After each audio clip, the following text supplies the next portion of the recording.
કરવા માટે ઉમટી પડ્યું છે। ગજરાજ આ રથયાત્રાની શોભા વધારતું હોય છે અને ગજરાજ જે છે તે પહેલા આ યાત્રાની અંદર પ્રસ્થાન કરતું હોય છે અને 18 ગજરાજ જે છે તે આ રથયાત્રાની અંદર જોડાયા છે।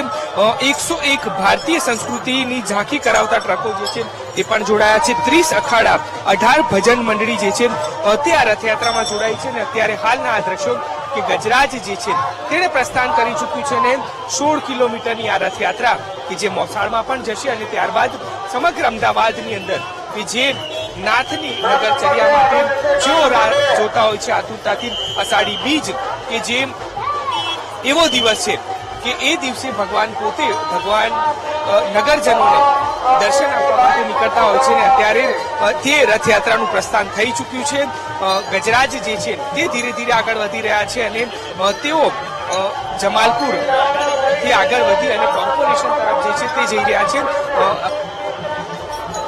ગજરાજ બાદ જે અખાડા અને ટ્રકો જે છે તે નીકળશે। અખાડાના જે લોકો હોય છે તેમના દ્વારા કર્તવ્યો બતાવવામાં આવતા હોય છે એટલે કે હવે રથયાત્રા જે છે 147મી ભગવાન જગન્નાથની તે નીકળી ચૂકી છે અને ગજરાજોનું પ્રસ્થાન જે છે તે પણ થઈ ચૂક્યું છે એટલે કે હવે ધીરે ધીરે નાથ જે છે તે નગરચર્યાએ નીકળી અને લોકોને દર્શન આપશે।